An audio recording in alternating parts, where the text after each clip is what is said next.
Hello class 8, how are you? Hope you are all well and stay at your home. So in the previous class we have started a new chapter number 2, and the name of the chapter number 2 is the cell. So previous class में जो है हमने up to जो micro organism हैं and blood cells था उनके बारे में पढ़ा था. क्लियर. तो व्हाट इज माइक्रो ऑर्गेनिज्म, वो microorganisms are so small organisms which can be observed under microscope, which can be see with the help of microorganism, with the help of microscope. So those organisms are called the microscopic microorganisms. Next is blood cell. तो blood cells जो होते हैं disc like shape जो होते हैं वो red blood sales होते हैं, और इरेगुलर शेप्स वाले जो होते हैं वो क्या होते हैं, हमारे वाइट ब्लड सेल्स होते हैं. सो वाइट ब्लड सेल में न्यूक्लियस प्रेजेंट होता है और रेड ब्लड सेल्स में न्यूक्लियस एब्सेंट होता है. जो हमारे सेल्स होते हैं वो हमने पढ़ा है white blood cells, red blood cell and platelets होते हैं. सो वाइट ब्लड सेल्स में न्यूक्लियस प्रेजेंट होता है and in red blood cells nucleus is absent. So now we will discuss about the structure of a cell. Cell के structure के बारे में पढ़ेंगे. सो कुछ सेल के स्ट्रक्चर के बारे में स्टडी करने के लिए कुछ टर्म्स आएंगे जिनको मैंने यहाँ पे जो है एक्सप्लेन कर रखा है. First is cell membrane. First is cell membrane. तो सेल मेम्ब्रेन क्या होती है, व्हाट इज सेल मेम्ब्रेन?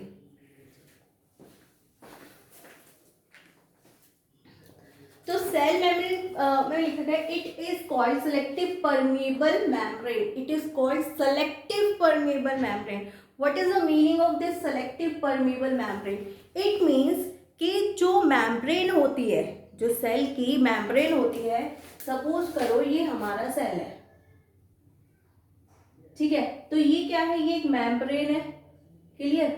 जिसके अंदर क्या होते हैं, हमारे सेल्स के सारे ऑर्गेनल्स इसके अंदर होते हैं, और इसके अंदर क्या होता है, एक जेली लाइक फ्लूइड्स होता है, वो भी हम पढ़ेंगे फर्दर अभी क्लासेस में. तो सेल मेम्ब्रेन क्या होती है, it is a selective permeable membrane. Why it is called selective permeable membrane? Because ये कुछ सेलेक्टिव चीज़ों को ही अंदर एंटर करने देती है और कुछ सेलेक्टिव चीज़ों को ही बाहर जाने देती है. मतलब कि जो अच्छी चीज़ें होंगी उन्हीं को ही अंदर आने देगी, और जो बेकार की चीज़ें होंगी उन्हीं को ही बाहर जाने देगी. मतलब कोई अच्छी चीज़ जो सेल की है उसको ही बाहर नहीं जाने देगी. तो that's why it is called selective permeable membrane, क्योंकि because it gives permission to selective things to exit or enter in the cell, into the cell. Clear. तो सिलेक्टिव चीज़ों को ही क्या कर रही है, परमिशन देती है कि कुछ सिलेक्टिव चीज़ें ही सेल्स के अंदर एंटर कर सकते हैं, एग्जिट कर सकते हैं, लाइक CO2, O2, वाटर. तो यही सिलेक्टिव चीज़ें क्या कर सकती है, इसमें से एंटर और एग्जिट कर सकती है. That's why it is called the selective permeable membrane. Next is cell wall. तो फर्स्ट आपको ये ध्यान रखना है कि cell wall is present only in plant cell. Cell wall is present only in plant cell. It is absent in animal cells. It is absent in animal cell. जो cell wall होती है वो सिर्फ plant cell में present होती है, not in animal cell. Clear? Next is it is hard, it is thick, rigid and freely permeable. It is thick.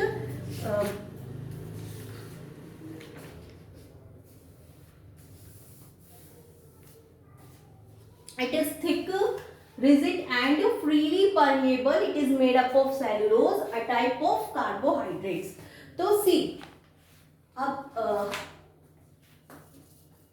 सी ये तो हो गया एनिमल सेल. प्लांट सेल कैसे होता है,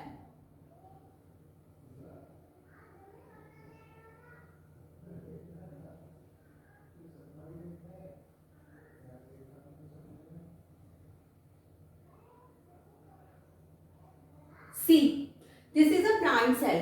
तो ये आउटर वाला जो है ये हमारा होता है सेल वॉल. ये क्या होता है, सेल वॉल होता है. क्लियर. अब सेल वॉल के अंदर क्या होता है, जो हमारे, अगर we are talking about cell membrane, then cell membrane is present outer in the animal cell. It is present outer in the animal cell, and if we talking about plant cell, then it is present in inner side of the cell. Clear. Plant cell में तो ये inner side में present होगी, outer side में क्या है, cell wall है. But in animal cell it is present on the outer side. ये कहाँ पे प्रेजेंट होगी? आउटर साइड में प्रेजेंट होगी। तो सेल वॉल कैसी होती है? Thick, rigid and freely permeable. अब यहाँ पे देखिए, यहाँ पे वर्ड यूज किया था selective permeable and now we use freely permeable word here. Thick means as you know, rigid means बहुत हार्ड होती है, सेल वॉल जो होती है that is very hard. Okay, next is it is freely permeable. Freely permeable means कि कोई भी molecules अंदर आए या कोई भी मॉलिक्यूल्स एग्जिट करे तो इसकी फ्री परमेबल है कि इस कोई सेलेक्टिव नहीं है कि इन्हीं मॉलिक्यूल्स को अंदर आने देगी, इन्हीं मॉलिक्यूल्स को ये बाहर जाने देगी। इट इज फ्रीली परमेबल, मतलब कोई भी मॉलिक्यूल्स एंटर करे, कोई भी मॉलिक्यूल्स एग्जिट करे। ठीक, तो it that's why it is called freely permeable. इसको हम क्या बोलते हैं? Freely permeable. So it is made up of cellulose. ये किसकी बनी होती है? It is made up of cellulose. ये सेलुलोज की बनी हुई होती है। और अगर we are talking about cell membrane, cell membrane किसकी बनी होती है? तो that is made up of phospholipids. किसकी बनी होती है? फोस्फोलिपिड्स की बनी होती है। Cell membrane is made up of phospholipids. तो ये कुछ की पॉइंट्स हैं जो आप अपने नोटबुक्स में इनको नोट कर सकते हो, अदरवाइज अपनी बुक में भी आप इनको नोट कर सकते हो। क्लियर? बिकॉज आपकी बुक में ये नहीं गिवन कि सेल मेम्ब्रेन किसकी बनी होती है, तो आप इसको नोट कर सकते हो सेल मेम्ब्रेन भी, that is made up of phospholipids. Okay, now cell wall is thick, rigid and freely permeable. It is made up of cellulose, a type of carbohydrates. ये क्या एक टाइप के कार्बोहाइड्रेट्स हैं। अगर हम बैक में 7th class में जाएं, तो हमने एक डाइजेस्टिव सिस्टम में एक टॉपिक पढ़ा था and that is the ruminants. Clear? याद आया? Are you remember? ओके, तो हमने रूमिनेंट्स में पढ़ा था कि रूमिनेंट्स कौन से एनिमल्स होते थे? दैट ग्रास ईटर्स एनिमल्स होते थे। क्लियर? तो ग्रास ईटर एनिमल्स को में कौन सी प्रोसेस होती थी? रूमिनेशन प्रोसेस होती थी। तो वो प्रोसेस में क्या होता था कि सपोज काउ है, तो हमने काउ का डायग्राम भी पढ़ा था इफ़ यू रिमेंबर। तो हमने काउ का डायग्राम में पढ़ा था कि उसका स्टमक 4 चैम्बर्स में डिवाइड होता है। क्लियर? तो वो क्या करती है? पहले फूड को स्वेलो करती है, स्वेलो करने के बाद में वो फूड कहाँ जाता है? स्टमक के फर्स्ट चैम्बर में जाता है। देन वो उसको फिर से वापस से अपने माउथ में वापस से बैक लेकर आती है in the form of lumps. वो फूड वापस आता है, फिर से दोबारा से उसको वो अच्छी तरीके से खाती है। मतलब पहले केस में जब उसने स्वेलो करा that is a partially digested food, तो वो पार्शियली डाइजेस्टेड फूड हुआ। देन वहाँ पर एक क्वेश्चन अराइज होता है कि जो ग्रास ईटर्स एनिमल्स होते हैं, ग्रास में क्या प्रेजेंट होगा? सेलुलोज।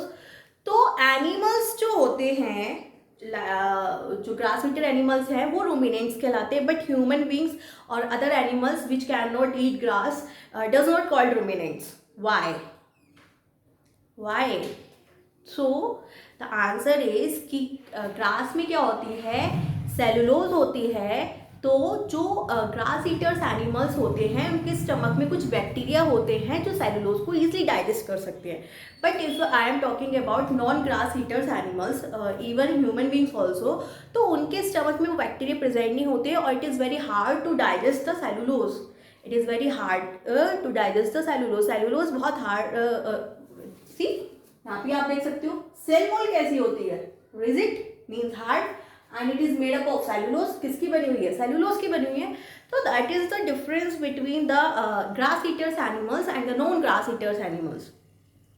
क्लियर? तो आई थिंक आपका वो 7th क्लास में जो पॉइंट्स था वो भी क्लियर हो गया होगा कि ह्यूमन बींग्स जो होते हैं वो ग्रास क्यों नहीं खाते हैं। क्लियर? बिकॉज मतलब कुछ होती हैं जिनमें सेलुलोज कम अमाउंट में होता है, बट ग्रास नहीं खाते बिकॉज उसमें क्या होता है? लार्ज अमाउंट में सेलुलोज होता है और cellulose is very hardly to digest. Clear? बहुत हार्डली होता है उसको डाइजेस्ट करना। ओके, इसलिए उनकी जो स्मॉल इंटेस्टाइन्स होती है, जो रूमिनेंट्स होते हैं, उनकी small intestine as compare to non grass eaters animal के कंपेरिजन में बहुत बड़ी होती है, लार्ज होती है उनकी small intestine. Clear? Next we are talking about cytoplasm. तो ध्यान रखना है, यहाँ से पॉइंट्स ध्यान रखना है। सेल मेम्ब्रेन किसकी बनी होती है? That is made up of phospholipids. That question यहाँ से राइज होता है, why cell membrane is called selective permeable membrane? Because it regulates the movement of some molecules, some selective molecules. Clear? Next one is cell wall. Cell wall is thick, rigid and freely permeable and it is made up of cellulose. Next one is cytoplasm. Next is cytoplasm. अभी मैंने इसमें कोई भी organelle नहीं बनाया है cell में, तो इसमें एक जेली लाइक फ्लूइड होता है, जैसे जेली होती है, have you seen the jelly all of you? तो जेली लाइक फ्लूइड होता है विद वेरियस स्ट्रक्चर्स, जिनके अंदर क्या होते हैं, स्ट्रक्चर्स होती हैं, मीन्स जेली लाइक फ्लूइड है और इसी के अंदर क्या होगा, न्यूक्लियस होगा दोनों में, क्लियर, और भी बहुत सारे राइबोसोम्स होंगे, माइटोकॉन्ड्रिया होगा, सी ओके। तो ये सारी चीजें जो है, साइटोप्लाज्म क्या होता है, it is a fluid with various structure, jelly like fluid with various structures. तो ये जेली लाइक फ्लूइड होता है जिसके अंदर क्या होती हैं, ये सारी स्ट्रक्चर्स होती हैं।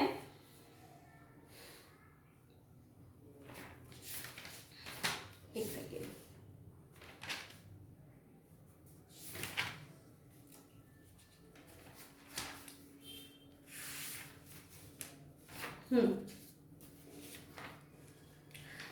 jelly like structures, very structure, तो it is made up of salt, protein, sugars and other substances are dissolved in the fluid. तो इसके अंदर क्या क्या डिजोल्व होते हैं, salt, proteins and sugars and other substances dissolved in this fluid. Next is nucleus. It is the main part of the cell. Nucleus. तो firstly आप एक यहाँ पे ध्यान रखना कि who discovered the nucleus? तो Robert brown discovered the nucleus. तो फर्स्टली किसने डिस्कवर किया था न्यूक्लियस को, रॉबर्ट ब्राउन ने डिस्कवर किया था न्यूक्लियस को। तो नेक्स्ट इज कि it is called the control room of the cell और the manager of the cell, means and next point is it is the largest part of the cell, largest component of the cell, it is the largest component of the cell. Cell के अगर सारे organelles की बात की जाए तो ये क्या होता है, ये सबसे लार्जेस्ट पार्ट होता है सेल का, clear. Manager of the cell, इसको हम ब्रेन ऑफ द सेल भी बोलते हैं। Next one is it is called the brain of the cell, brain of the cell भी बोलते हैं। तो ये सारे इसके नेम हैं, clear. See nucleus, first is who discovered the nucleus, Robert Brown discovered the nucleus. It is also called the control room, manager of the cell, brain of the cell. It contains chromosomes. इसके अंदर क्या होते हैं, chromosomes होते हैं। Firstly, like suppose if I am talking about human being, तो human being की पूरी बॉडी को, ह्यूमन बीइंग की जो पूरी बॉडीज के मूवमेंट्स होते हैं उनको कौन रेगुलेट करता है, कौन रेगुलेट करता है, ह्यूमन बींग्स की पूरी बॉडी को रेगुलेट कौन करता है, तो दैट इज ब्रेन। कौन करता है, ब्रेन करता है। ब्रेन ही हमारे पूरी बॉडी के पार्ट्स को कमेंट्स देता है कि अब ये करना है। अगर आप किसी हॉट वेसल्स को टच करते हो दैन यू आप जो है अपने हाथ को क्या कर लेते हो, हटा लेते हो। इट मीन ब्रेन ने क्या करा, मैसेज दिया आप अपने हाथ को हटा लीजिए, अदरवाइज आपका हाथ क्या हो जाएगा, जल जाएगा, क्लियर। तो same like our brain, nucleus is also called the control room या मैनेजर ऑफ द सेल और the brain of the cell. It contain chromosomes, it contain chromosome, तो and red blood cells do not contain the nucleus. See अभी थोड़ी देर पहले मैंने बताया था कि व्हाइट ब्लड सेल्स में न्यूक्लियस प्रेजेंट होते हैं, but in the red blood cells there is a no nucleus. यहाँ पे गिवन भी था red blood cells do not have a nucleus, red blood cells do not have a nucleus। तो red blood cells में कोई भी nucleus present नहीं होता है। और अब आपको यहाँ पे जो टर्म है chromosomes, so now you have a doubt कि व्हाट इज क्रोमोसोम्स, की क्रोमोसोम्स क्या होता है। तो फर्स्ट आप जो ये पॉइंट्स लिखवाएं आप इनको नोट डाउन या फिर स्क्रीनशॉट ले लीजिए।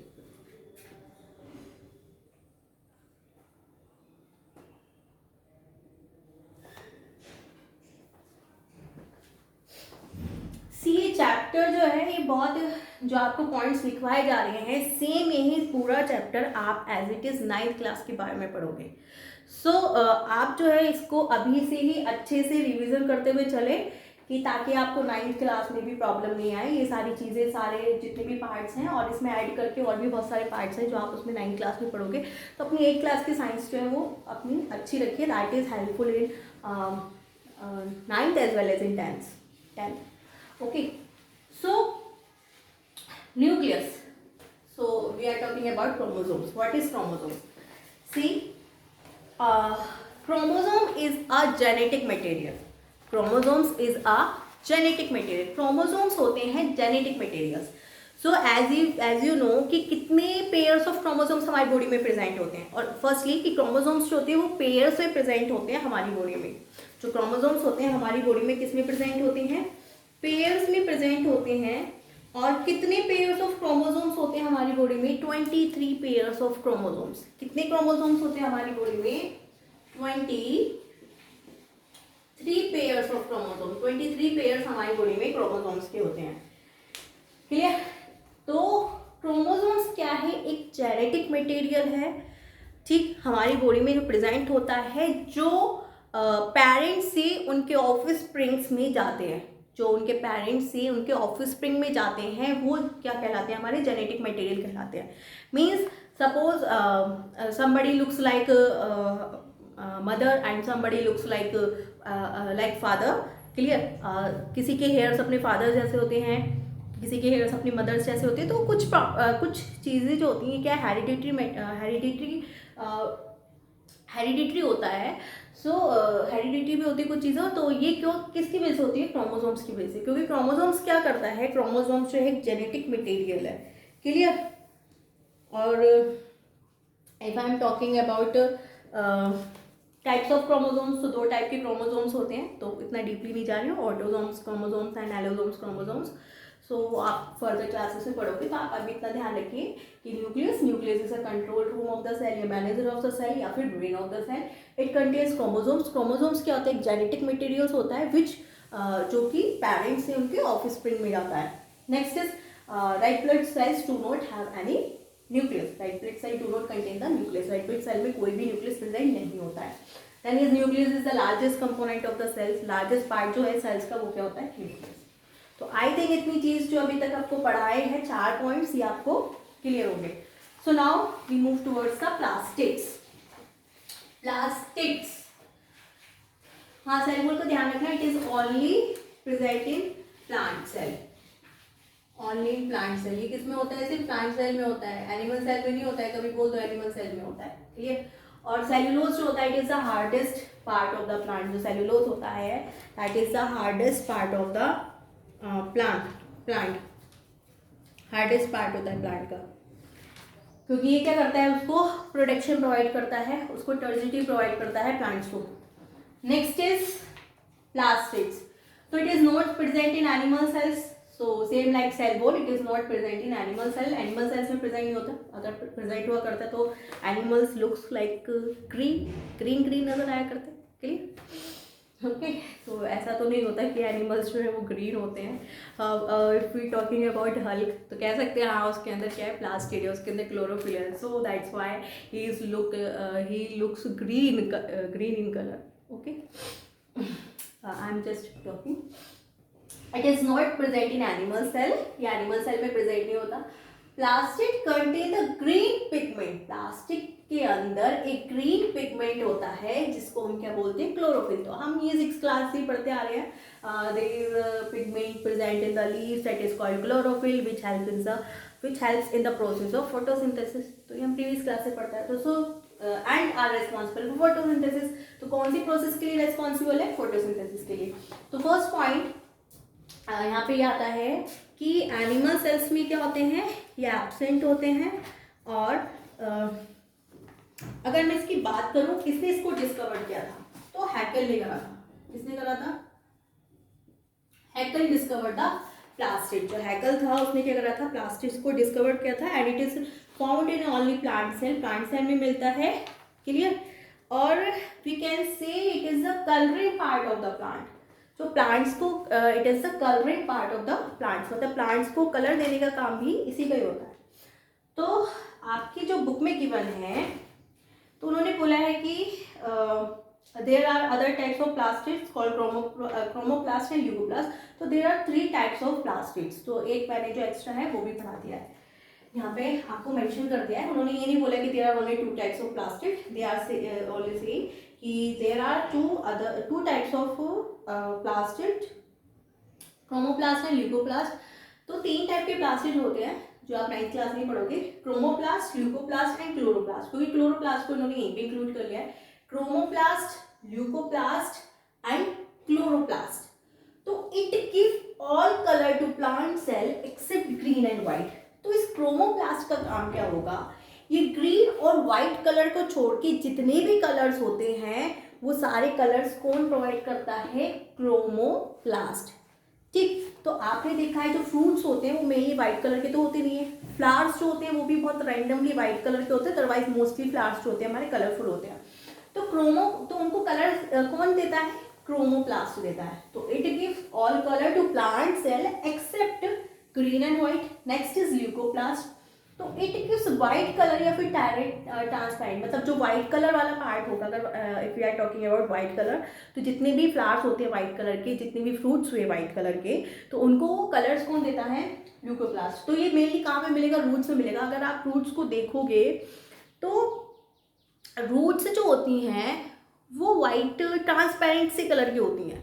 अगर आप कोई प्लांट्स निकालते हो उसको वॉश करोगे तो रूट्स जो होती है वो ट्रांसपेरेंट कलर की होती हैं या फिर वाइट कलर्स की होती है। तो it is mainly found in roots. Clear. Next is chloroplast. Chloroplast, so chloroplast, so we know, as we know कि क्लोरोप्लास्ट में क्या कौन सा पिगमेंट होता है, क्लोरोफिल पिगमेंट होता है presenting chloroplast. So it is called kitchen of the plants. इसको हम क्या बोलते हैं, किचन ऑफ द प्लांट भी बोलते हैं। किचन में क्या बनता है, अच्छा तो क्लोरोप्लास्ट कौन सा कलर, जितने भी ग्रीन कलर्स होते होंगे, जितने भी ग्रीन कलर्स हैं वो प्लांट्स में लीव्स, फ्रूट्स और व्हाटएवर, तो उन सबको जो है ग्रीन कलर कौन प्रोवाइड करता है, क्लोरोप्लास्ट प्रोवाइड करता है। Clear. So it is called the kitchen of the plants. तो किचन में क्या होता है, फूड बनता है। किचन में क्या होता है, फूड बनता है। तो सेम लाइक जो प्लांट का जो फ्रूट्स बनता है, मतलब फूड, जो प्लांट्स का फूड बनता है उसे बनाने में कौन हेल्प करता है, क्लोरोफिल हेल्प करता है। और क्लोरोफिल कैसा कलर है, ग्रीन कलर है। तो जितना भी प्लांट का ग्रीन कलर वाला पोर्शन होता है वो किस में हेल्प करता है, फोटोसिंथेसिस प्रोसेस में हेल्प करता है, by which they make their own food. See, यहाँ पे मैंने कुछ पॉइंट्स लिखे हैं, लाइक कि टोमेटो का कलर क्या होता है, रेड। तो उसके अंदर कौन सा पिगमेंट प्रेजेंट होता है, ल्यूकोपाइन। क्लियर। कैरेट में कौन सा होता है, कैरोटीन। ये कैरोटीन है, थोड़ा सही चलिए, कैरोटीन, CARO, कौन सा होगा, carotene. Next one is sunflower. तो सनफ्लावर में कौन सा पिगमेंट होता है, ज़ैंथोफिल। कौन सा पिगमेंट होता है, ज़ैंथोफिल पिगमेंट प्रेजेंट होता है। तो आई थिंक ये सारी चीज़ें आपको बहुत अच्छे से क्लियर हो गई होंगी, और जितने भी एक्स्ट्रा पॉइंट्स हो सकते थे इसमें, हो तो काफ़ी सारे सकते थे, लेकिन आपके अकॉर्डिंग टू योर क्लास वो मैंने इसमें आपको लिखवा दिए ताकि आपको ईजीनेस रहे रीड करने में, पढ़ने में। सी, आपको डायग्राम से गिवन है on page number 19, cytoplasm, cell wall, nucleus. See, this is the nucleus. Clear. Next is chloroplast. तो वी आर, क्लोरोप्लास्ट हमने पढ़ लिया। Vacuole, next is vacuole. तो अभी हम वैक्यूल के बारे में पढ़ेंगे। Next is plasma membrane. तो वो भी हमने पढ़ लिया, प्लाज्मा मेम्ब्रेन। नेक्स्ट अब हम पढ़ेंगे वैक्यूल के बारे में। तो बिफोर वैक्यूल्स को पढ़ने से पहले आप इन सबको इसको जो है पोज करके स्क्रीनशॉट ले लीजिए। It is very important facts about this chapter. इस चैप्टर के बहुत इंपॉर्टेंट फैक्ट्स जो है वो ये हैं। And these important facts are very helpful in class 9th, in class 10th and all other competitions exams. तो competition exams के point of view से भी important है। So next we are talking about vacuoles.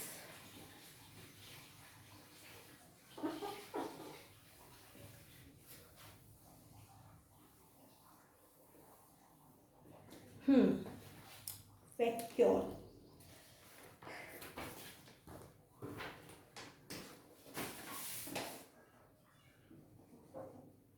So it is the empty space of the cell.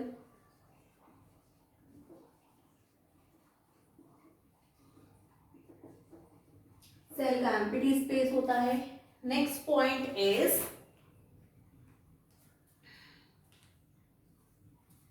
called pocket of the cell. It is called pocket of the cell. Next is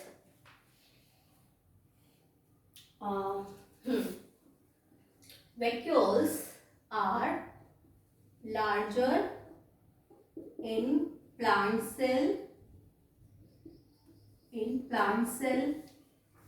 and smaller in animal cell. Larger होता है plant cell में and smaller in animal cell. Next is reserve food is present in vacuole. So reserve food होता है वो vacuoles में present होता है. अभी एक्सप्लेन करेंगे इसको, डोंट वरी. नेक्स्ट इज चलो वो हम डायग्राम से इसको एक्सप्लेन कर देंगे नेक्स्ट पॉइंट्स को. सो आपके अगर बुक में दिया है the central part of most plant cell is occupied by a large vacuole. You may have noticed in some of the plant cell you observe it is sac-like structure filled with fluid, food, waste, pigments and other substances that dissolve in fluids. Some plant cells have a number of large vacuoles. Vacuoles are not so common in animal cells. When they occur, they are much smaller in size. तो वही चीज हमने लिखी है. So now we will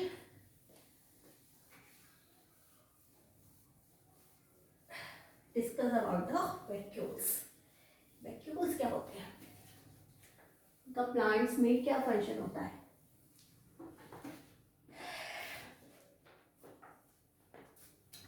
So vacuoles, it is empty space of the cell.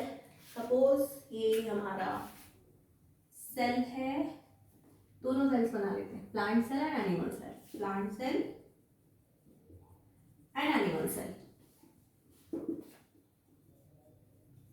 Clear? बीच में nucleus होता ही है एज यू नो. न्यूक्लियस है. चलो इस पे आप सेल पर बनाने वरना कहोगे कि मैम इसमें तो दोनों सेम कर दिया आपने,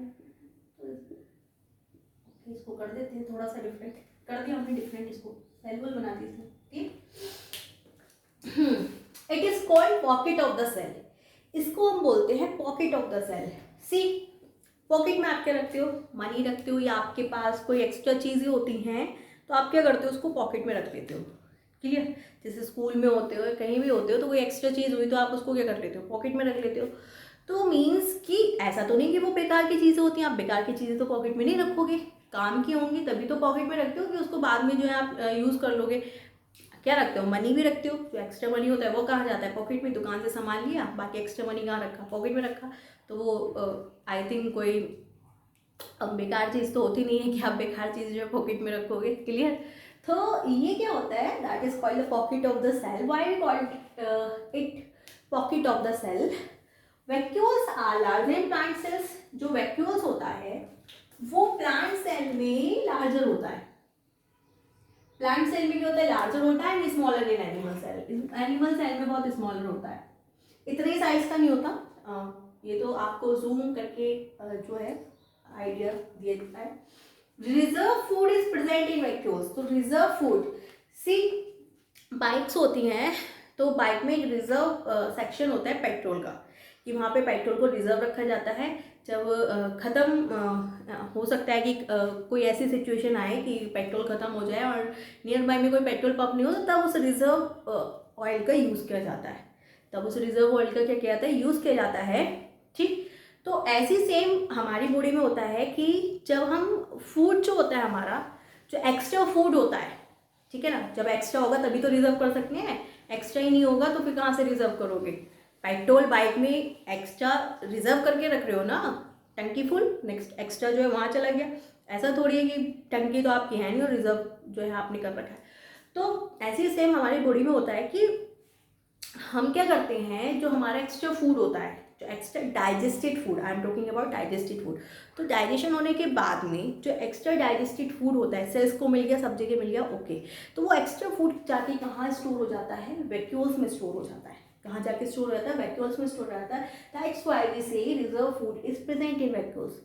सो अब प्लांट सेल में जो स्टोर होता है वो होता है स्टार्च की फॉर्म में। किसकी फॉर्म में? स्टार्च की फॉर्म में। और जो एनिमल सेल्स होता है उसमें स्टोर होता है ग्लाइकोजन की फॉर्म में। किसकी फॉर्म में? ग्लाइकोजन की फॉर्म में। ग्लाइकोजन की फॉर्म में। तो यहाँ से क्वेश्चन हो सकता है कि वैक्यूल में, इसमें वैक्यूल में जो फूड स्टोर होता है वो किस फॉर्म में होता है? स्टार्च की फॉर्म में। और एनिमल सेल में जो होता है वो किसकी फॉर्म में होता है? ग्लाइकोजन की फॉर्म में।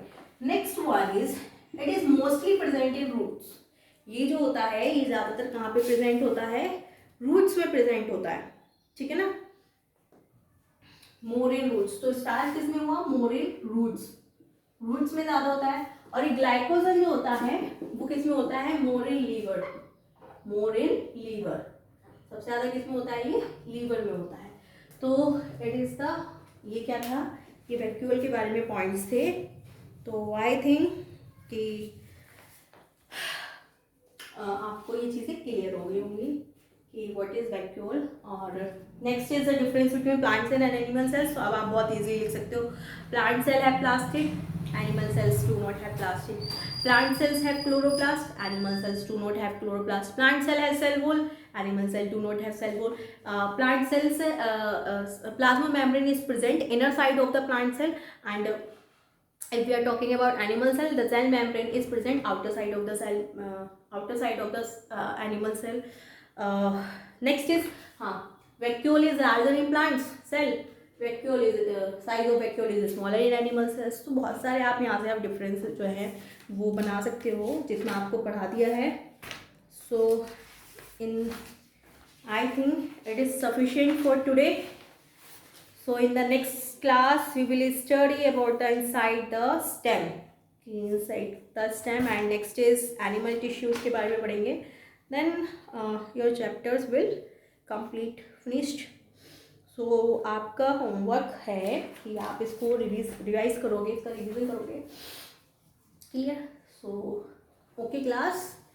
If anybody have any kind of doubt related to science, any kind of doubt, clear? So ask freely, don't hesitate कि ये डाउट है, बट उसके लिए डाउट तभी अराइज होते हैं जब हम पढ़ते हैं.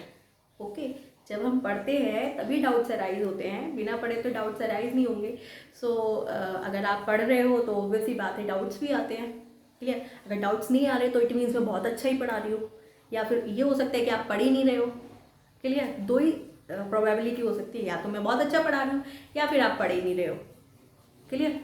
सो अगर किसी को किसी भी टाइप का कोई डाउट होता है then ask me freely, okay, in the group, in the class group.